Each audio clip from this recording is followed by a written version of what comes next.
Bonjour, c'était d'ici de Foot Coaching Gagnant. Donc aujourd'hui, ce qu'on va voir ensemble, c'est est-ce que le fait de dire à ses joueurs, il faut gagner ou on doit gagner, est-ce que c'est un facteur justement qui motive ces joueurs ou c'est plutôt un facteur qui inhibe les joueurs? Parce que là, on est dans une période justement en fin de saison où il reste quelques matchs, hein, 4-5 matchs pour certains championnats, d'autres moins, d'autres un peu plus. Et donc on est on va dire dans le money time du foot là, hein. Donc du coup, est-ce que le fait de rabâcher à chaque joueur, il faut gagner, il faut gagner, il faut gagner, est-ce que c'est vraiment un facteur qui fait que les joueurs vont gagner et vont dans des bonnes conditions pour justement remporter les matchs et délivrer une bonne performance? Le premier point à savoir, et en tant que coach, vous le savez très bien, hein, quand vous arrivez dans le vestiaire et que vous regardez vos joueurs, vous en voyez certains qui ont la tête baissée, d'autres qui sont en train de trembler. Vous leur dites pas, hein, mais vous remarquez tout ça dans le vestiaire. Donc vous voyez très bien que l'enjeu qu'il y a, il est déjà palpable dans les vestiaires. Donc à quoi beau dire à vos joueurs, il faut absolument gagner, il faut qu'on gagne, sinon on est mort. Et ça, c'est un facteur de stress supplémentaire. Et c'est vrai que des fois, inconsciemment, on se dit ça, peut-être aussi pour se rassurer, pour dire que voilà, on va mettre la pression sur les joueurs. Mais est-ce qu'en leur mettant justement trop de pression, est-ce que c'est pas là justement ils vont passer à côté de leur match? Donc justement, qu'est-ce qu'il faut faire dans ces moments-là? Qu'est-ce qu'il faut dire? Et pour justement leur permettre de faire, on va dire, de minimiser la pression, d'en faire abstraction au maximum, pour que justement ils puissent se concentrer sur ce qu'ils ont à faire sur le terrain et être performants. Le meilleur moyen, c'est de leur donner des consignes collectives et individuelles. Et leur mettre la pression à ce qu'ils respectent ça.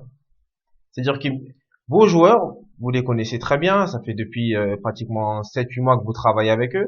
Donc vous connaissez leurs points faibles et vous connaissez aussi leurs points forts. Donc les points faibles, c'est ce que vous voulez travailler parce que peut-être c'est ce qui vous manque pour un maintien, ou sinon vous voulez c'est ce qui va vous manquer aussi sur la montée. C'est-à-dire que vous êtes en position de leader, il y a des choses à ne pas négliger justement pour pas se faire rattraper par le second, par le troisième. Donc c'est sur ces points précis qu'il faut dire à vos joueurs d'être concentrés. On va prendre un exemple. Si vous savez que vos joueurs, ils ont une faculté, par exemple, dès qu'ils marquent un but, ils ont 5-10 minutes de déconcentration. Ben à ce moment-là, il va falloir mettre la pression à vos joueurs pour que en cas de but, ben, qu'ils arrivent rapidement à se remobiliser et à oublier justement ce but qu'ils viennent de marquer. Après, il y a plusieurs moyens de le faire, hein. Et ça peut être, dès qu'ils marquent un but, vous les rappelez vers vous et vous commencez à leur expliquer que voilà, on a marqué un but, qu'est-ce qu'il faut faire? C'est quoi les principes qu'on a dit au début de match? Qu'est-ce qu'on a dit dans le vestiaire? Pour que justement cette euphorie commence à redescendre et qu'ils commencent à se remettre dans un état justement pour être vigilant dès l'engagement. Pour pas justement prendre un but rapidement parce qu'on est dans l'euphorie, on pense qu'on peut aller marquer un deuxième but. Non. Qu'est-ce qu'on a dit? On respecte les consignes de début de match et on revient à l'état normal. Ça permet justement aux joueurs de se dire d'accord, on a marqué, mais c'est vrai. Peut-être leur rappeler aussi qu'on a l'habitude justement quand on marque des buts de s'enflammer et dire c'est vrai, c'est vrai, c'est vrai. Qu'est-ce qu'on fait? Bon, on reprend les bases, d'accord? Un tel, tu restes à ton poste. Un tel, tu fais comme d'habitude. On ne change pas. Et c'est ça qui va permettre aussi à vos joueurs avant le match de dire voilà, je reste concentré. Qu'est-ce qu'il m'a dit le coach au début de match? Qu'est-ce qu'il nous a dit collectivement? On applique ça, ça et ça. Après, ça sert à rien de donner 10 000 points, hein. 1, 2, voire 3 points maximum qui puissent les assimiler et qui puissent justement les mettre en pratique. Si vous leur donnez 15 choses à faire, ils pourront pas les mettre en place. Donc 1, 2, voire 3 points maximum collectivement. Et pareil individuellement. Ça peut être aussi un joueur qui a l'habitude, je sais pas moi, dès qu'il loupe une passe, de baisser la tête, qui reste concentré sur ce point-là. C'est-à-dire que dès que tu loupes quelque chose, reconcentre-toi. C'est pas grave, ça arrive. Reste concentré sur ça. Plutôt que de lui dire ouais, t'as loupé une passe, qu'est-ce que tu fais? Non, dites-lui quelque chose qui va l'aider justement à se remettre dans le match. Et ça, c'est important. S'il pense à toujours rester dans son match, à toujours rester dans l'action présente, mais ça va l'empêcher de penser à j'ai loupé ma passe, peut-être que si j'aurais fait telle passe, on aurait pu marquer, peut-être ça va être de ma faute.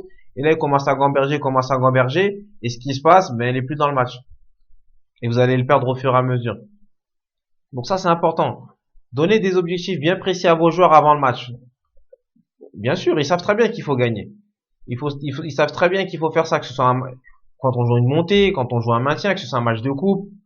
Tout ça, ben forcément, quand on va sur le terrain, on dirait qu'on oublie que les joueurs aussi c'est des compétiteurs. Puis il faut leur rappeler qu'il faut qu'on gagne, ou qu'ils sont pas au courant de la situation de l'équipe. Bien sûr qu'ils le savent aussi bien que vous. Alors, ça sert à rien de toujours leur rabâcher, il faut qu'on gagne, il faut qu'on gagne. Bien sûr, tout le monde sait qu'il faut qu'on gagne. Par contre, qu'est-ce qu'on fait pour gagner? Et c'est ça le plus important. Qu'est-ce qu'on va mettre en place aujourd'hui pour qu'on gagne? Et qu'est-ce qu'il va falloir respecter? Va falloir être concentré, rigoureux sur tel ou tel point. Et c'est plutôt sur ça qu'il faut axer le discours, plutôt que de dire voilà les gars, si on gagne pas, on va descendre, ou si on gagne pas, on va pas monter. Et ça, ils en sont conscients. Après, comment on fait justement pour mettre ça en place? Après, c'est à l'entraîneur aussi d'avoir un plan de son équipe, connaître son équipe comme il faut techniquement, quelles sont ses capacités, quelles sont ses lacunes, techniquement, physiquement, tactiquement et mentalement, et donner deux, trois points qui sont importants de façon globale. Si vous savez qu'ils ont un problème mental, donnez un point qu'ils doivent respecter pendant tout ce match. Si c'est un problème tactique, de leur dire voilà les gars, aujourd'hui on fait attention à ça. Pensez tout le temps sur le terrain, on pense à ça. Dès qu'on perd le ballon, on pense à ça. Ou dès qu'on récupère le ballon, on pense à ça. Si c'est un problème physique, vous savez qu'ils ont du mal à terminer les matchs par exemple, peut-être à vous de leur dire de gérer leur match. Qu'est-ce qu'il fait? On évite les courses inutiles. Qu'est-ce que ça veut dire les courses inutiles? Il y a un ballon qui sort en touche par exemple, vas-y en marchant. On casse un petit peu le rythme. Tout ça, c'est des choses qu'il faut que les joueurs intègrent, parce que c'est vrai que peut-être pendant le match, on est toujours dans l'euphorie du match, on est dans l'euphorie, peut-être qu'on mène à 0, on dit qu'on va mettre le deuxième but, on est là, et ils ne connaissent pas eux leurs lacunes.